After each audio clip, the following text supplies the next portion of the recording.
Hola, buenas tardes desde algún lugar de la capital de Michoacán, en la Loma de Santa María, desde el Sistema Michoacano de Radio y Televisión.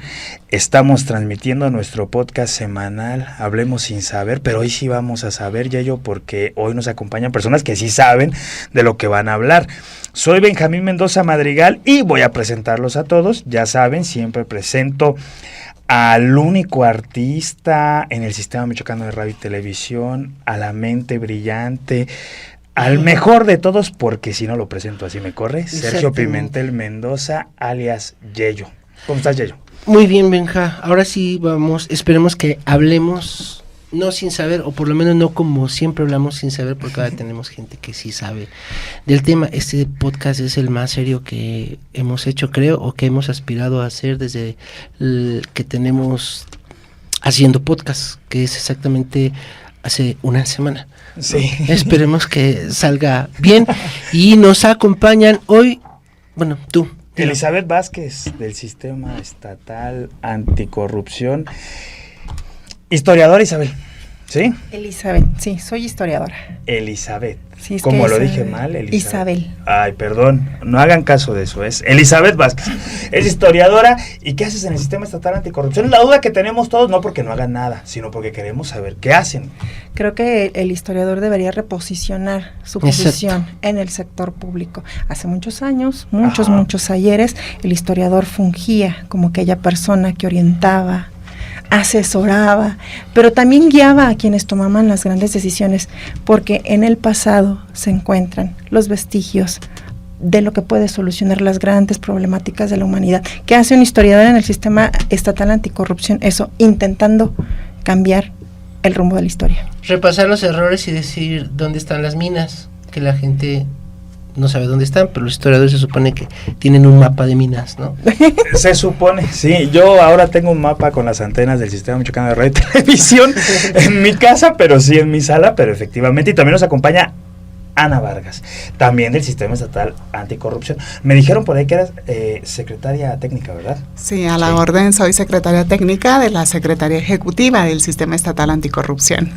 ¿Y cómo les va con ese tema? Porque, o sea, si a alguien le toca atender la corrupción, pues se sacó la rifa del tigre, porque la corrupción no es un tigre, es un dragón que ha detenido el desarrollo del país, que se ha enquistado, una especie de gusano de cisticerco que se ha metido en el alma de nuestro país, y enfrentarse a eso pues es como una batalla perdida en muchas, por lo menos a lo largo de la historia en México ha sido una batalla perdida.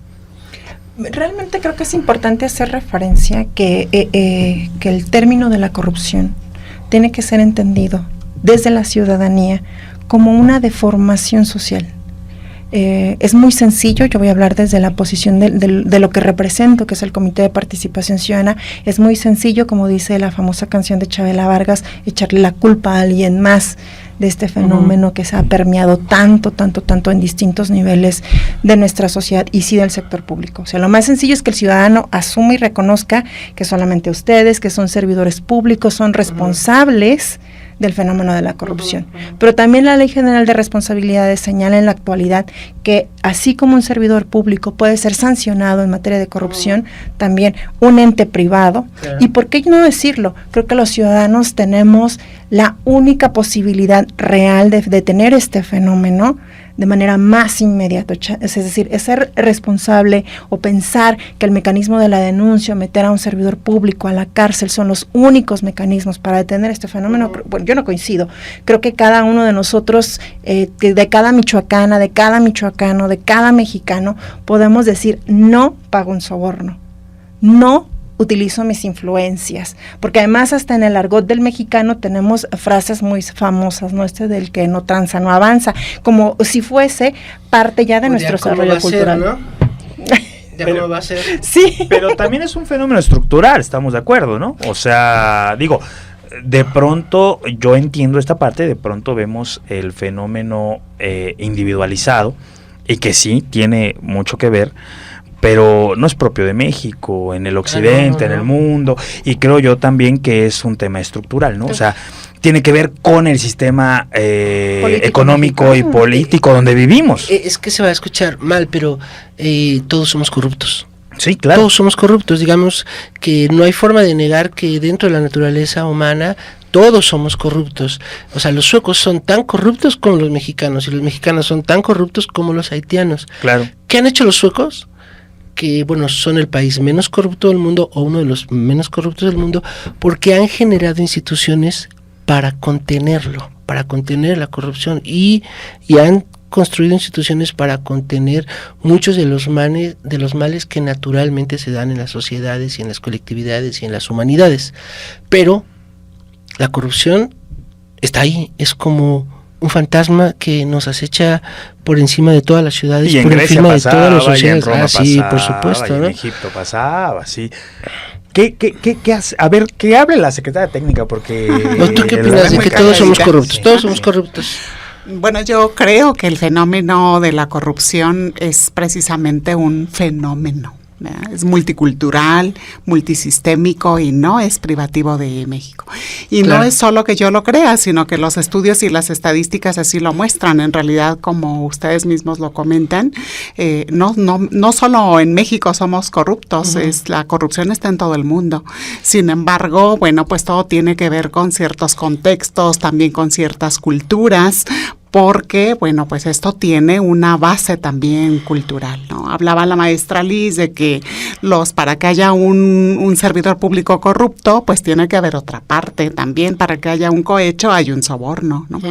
Entonces, bueno, pues en México se le ha dado un énfasis muy importante al control de la corrupción a partir del año 2015, precisamente con la creación del Sistema Nacional Anticorrupción y los sistemas locales anticorrupción. Todas las entidades federativas tienen sus sistemas estatales anticorrupción y precisamente esa es la intención de tener acciones conjuntas, acciones articuladas, pues para luchar y abatir este fenómeno.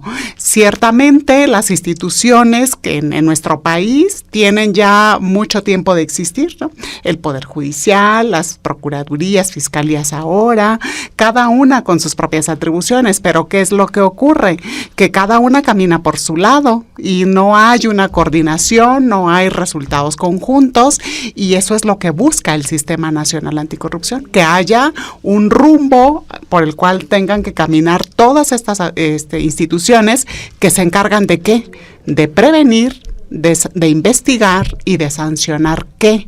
Pues las faltas administrativas de los servidores públicos y ahora a partir de 2015 también de los particulares, fundamentalmente pues del sector empresarial, ¿no?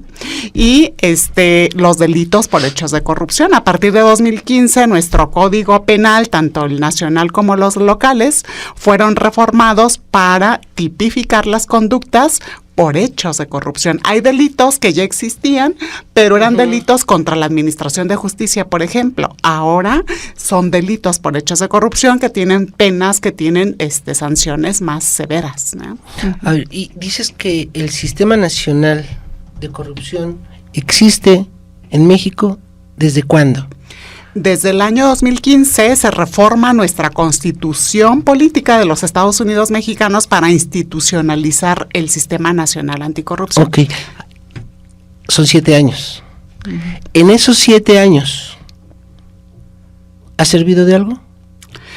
Vamos caminando en un rumbo, porque no podemos decir que hoy hay corrupción y mañana no la hay. En realidad, esto es un camino... Lo que digo son como un fantasma que nos está flotando sobre nosotros siempre. Pero este es un camino y esta es una lucha a largo plazo.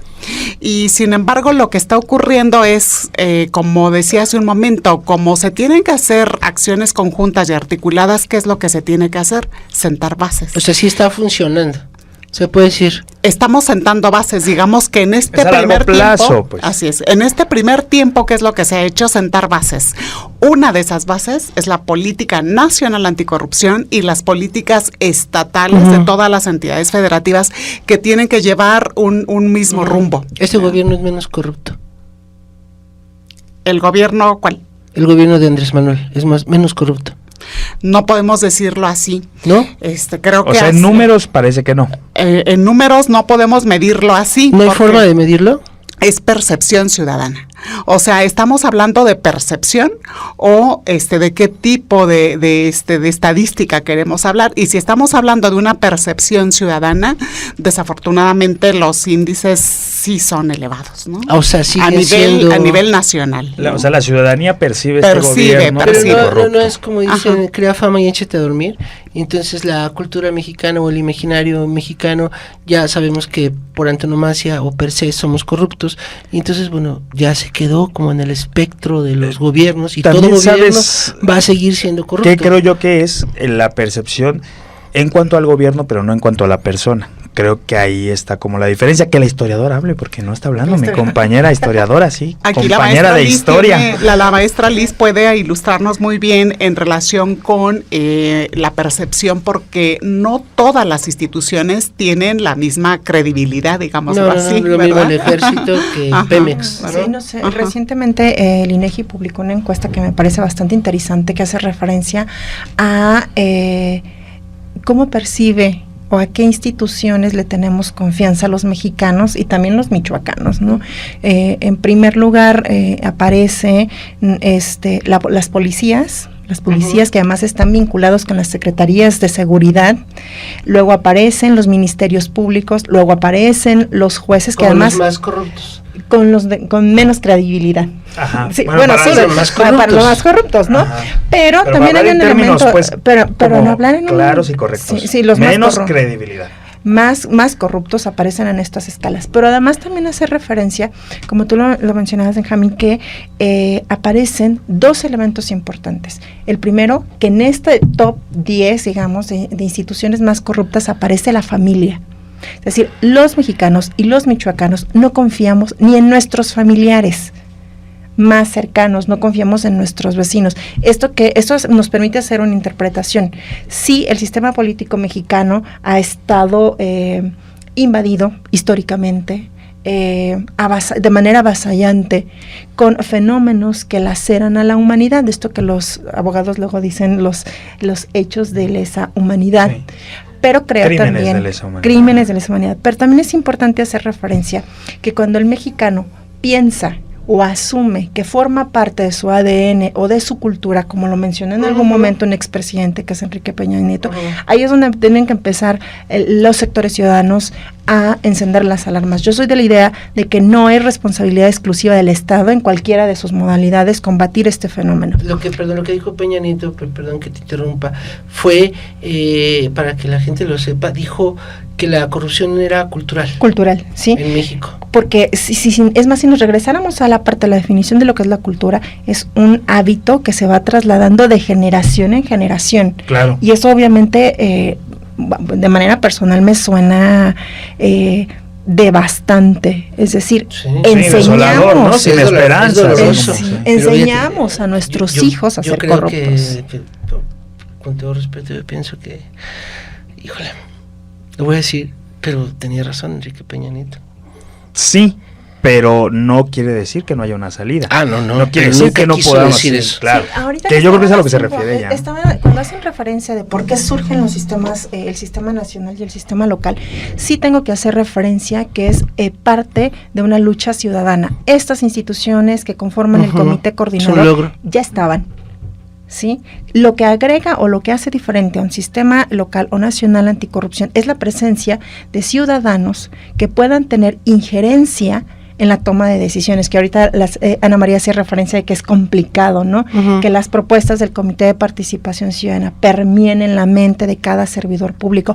Creo que esa es la parte más difícil, pero este es uno de los principales logros que se han dado en el siglo XXI. Los políticos hablan de democracia participativa, pero no hay canales de comunicación efectiva para que las voces de los ciudadanos se trasladen o las necesidades se trasladen a las cajas de resonancia del Estado mexicano y esto se pueda transformar bueno, ¿qué digo yo? En una acción o en una política pública, porque además es un término que yo escucho de manera constante en el argot o en el vocabulario de los políticos, y yo casi estoy convencida que muy pocas personas que se encuentran en ese sector entienden o conocemos las etapas para la construcción de una política pública, porque ahorita que podríamos mencionar una gran cantidad de acciones y de programas que se han implementado en este país en los últimos 20 años, y a lo mejor pues voy a sonar muy desastrosa, pero pocas han tenido este ingrediente ciudadano de que nos digan, a ver,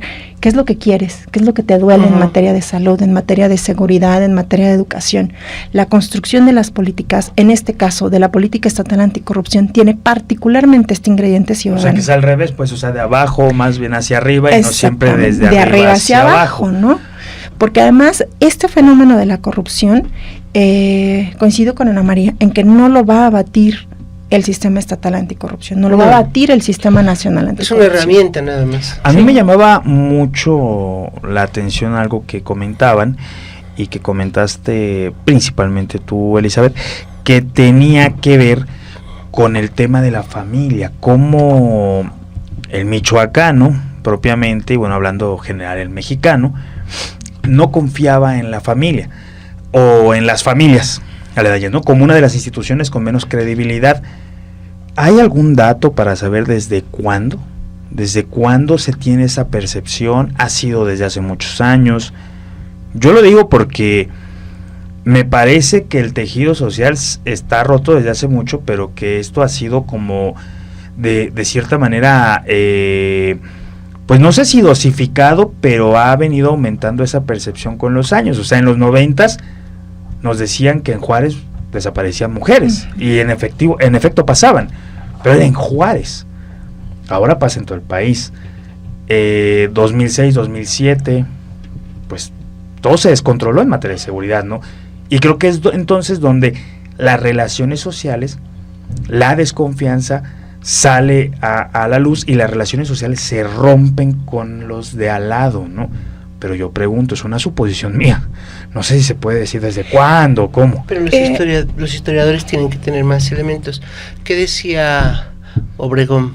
Que puede ser una hipótesis. Obregón decía, nadie, fíjate desde dónde viene, desde dónde estamos construyendo este imaginario de la corrupción.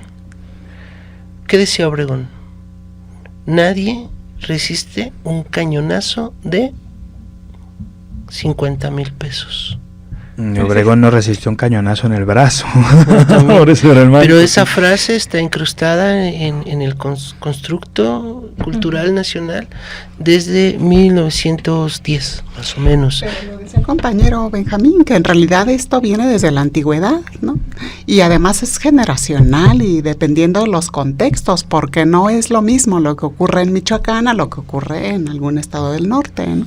Entonces que eso también va generando una percepción ciudadana diferente. Por ejemplo, ahorita con la tecnología y el mundo globalizado en el que vivimos, el ciudadano nos vamos volviendo más individualistas, o sea, el sentido, por ejemplo, de solidaridad, de pertenencia, de ese tipo de sentido se va perdiendo. Yo lo veo hasta algo muy fácil y muy cotidiano. Salgo a barrer mi calle y yo barro mi pedacito, pero no le doy un escobazo aunque vea mucha basura en la parte del vecino. Entonces, ¿qué significa eso?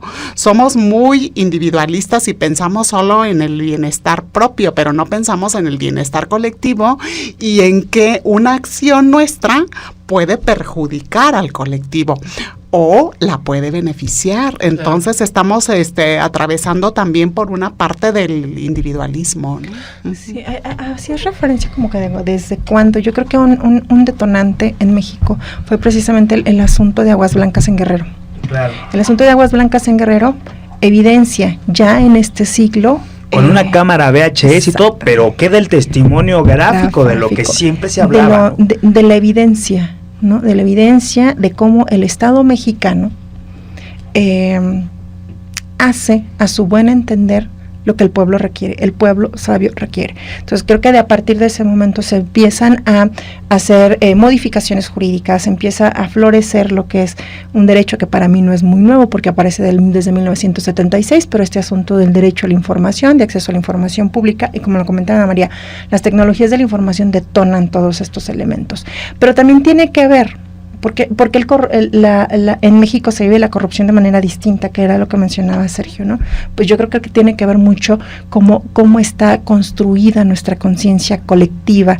También me acordé de un libro extraordinario de David Braden que se llama El nacionalismo mexicano, y decía, claro, ¿qué tenemos de diferente en mexicano y en Orígenes norteamericano? del nacionalismo Exactamente. mexicano. Y tú dices, David a ver, Braden, sí. somos diferentes simple y sencillamente porque nuestro concepto, paréntesis, práctica y ejercicio. Historiografía mexicana 2. Sí. Ahí lo leí yo también, en esa clase. Sí, perdón, continúa. Sí. No, también lo leí después cuando hice la tesis, porque mi trabajo es de nacionalismo mexicano. ¿Cuál es la diferencia? Pues tiene que ver cómo conceptualizamos un fenómeno, qué definición tenemos de la corrupción, cómo la vivimos, pero también cómo la resolvemos. Un término muy sencillo que son parte de los valores anticorrupción y que forman parte de las bases, en estricto sentido, de la educación elemental que cualquier persona tenemos: lealtad, honestidad, integridad. ¿Cuántos niños en educación primaria o desde el kinder no ejercemos de manera cabal el término de la honestidad? Se nos enseña desde casa a decir mentiras y entonces lo vamos normalizando.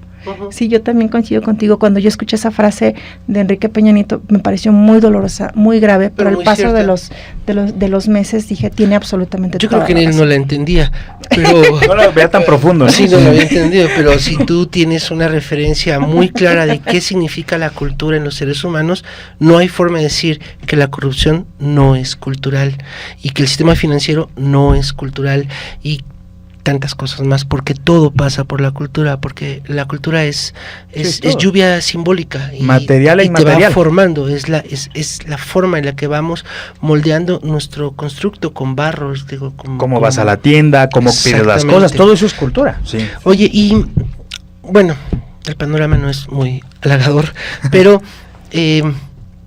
para la gente que nos esté escuchando, a ver, ya tenemos un sistema nacional anticorrupción y tenemos sistemas estatales anticorrupción que no van a solucionar el problema, pero que van a ayudar a algo, de algo nos van a servir.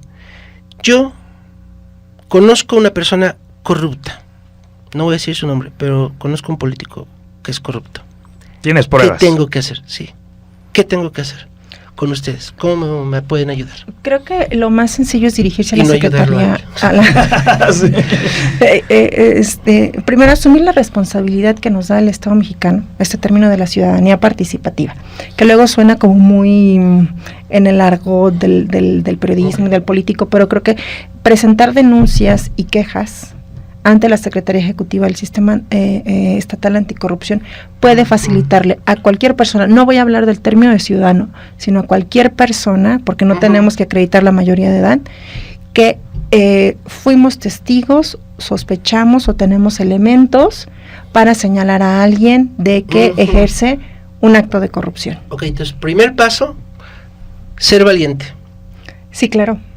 O ser responsable, Sí, o las sí, dos sí, cosas sí. juntas, Las porque dos no es lo juntas, mismo. las dos. Segundo paso, saber que no estoy solo, que hay una institución en Michoacán que me puede apoyar y que se llama Sistema Estatal Anticorrupción, ¿correcto? Sí.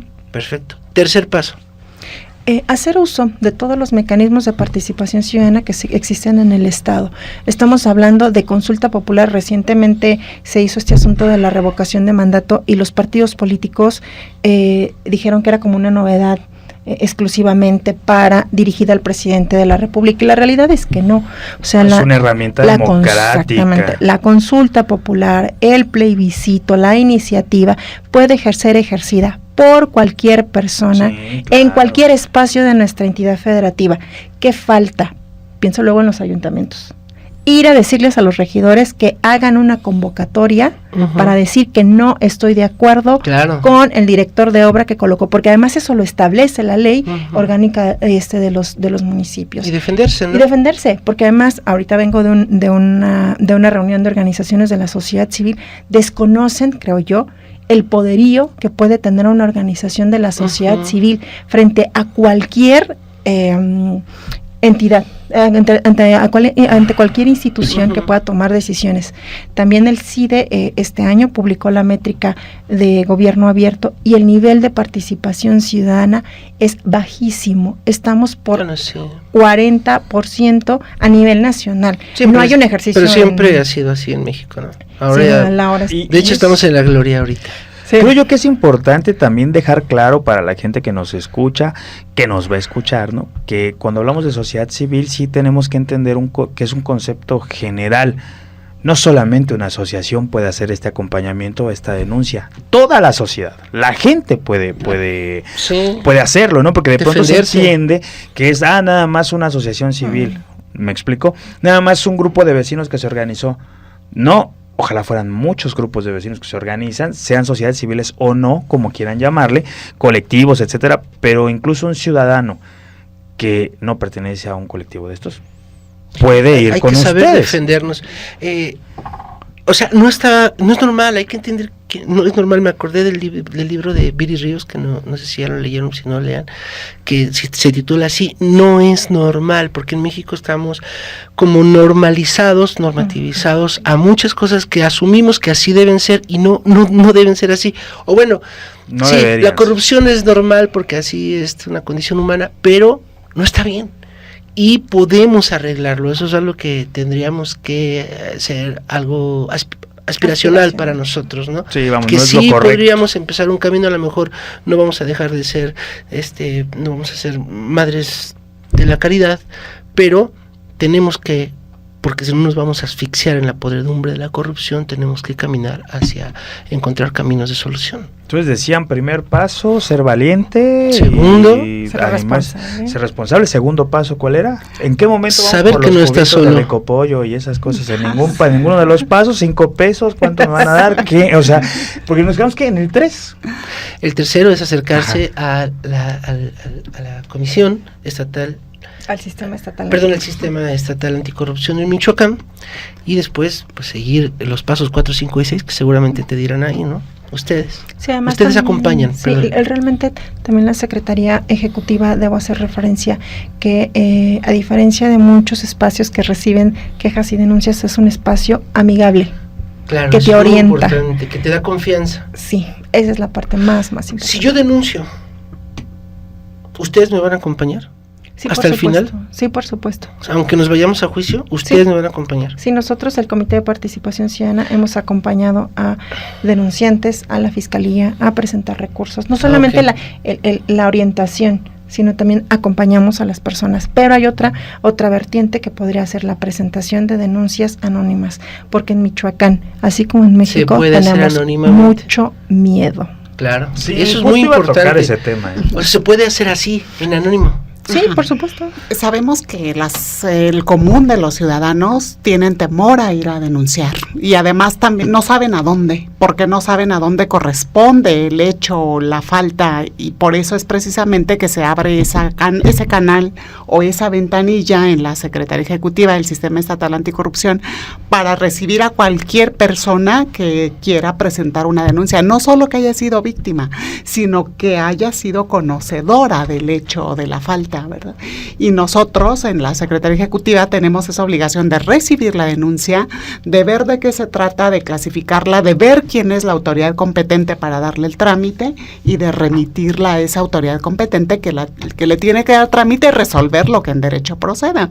La Secretaría Ejecutiva va a estar dándole un seguimiento permanente con esa autoridad, digámosle, podemos decir que somos así como el cuchillito de palo para preguntarle qué estás haciendo, cómo va el trámite, en qué vas en la denuncia presentada y en todo caso dar cuenta al comité coordinador del estado del trámite de la denuncia, ¿verdad? Correcto.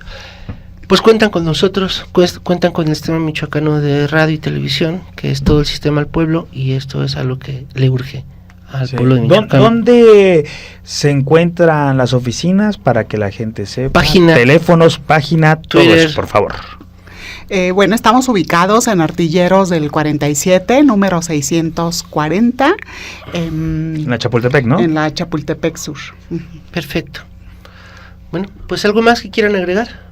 Que seamos ciudadanos empoderados y responsables. El cambio está en cada uno de nosotras y de nosotros. Y si nos juntamos, mucho más, sí. Si no, ¿qué le vamos a heredar a nuestros hijos? ¿No? Un país igualito al que nos dieron a nosotros, y eso no se vale. O peor. O peor, tienes razón. Hoy Tienes razón, Eli. hablaron sabiendo, ustedes. Sí. Ya yo hablamos sin saber, ustedes son los que hablaron sabiendo. Muchas gracias, Muchas Ana, y gracias. muchas gracias, Elizabeth. Y bueno, ya Esta es su saben. casa. Sí, esto fue Muchas gracias. Hablemos sin saber, el único podcast que opina sin que le pidan la opinión, pero hoy era necesaria, así que tenían que opinar ustedes. Muchas gracias, Yeyo. Gracias a ustedes. Igualmente gracias al sistema. Gracias por la oportunidad. Recuerde todo el sistema al pueblo.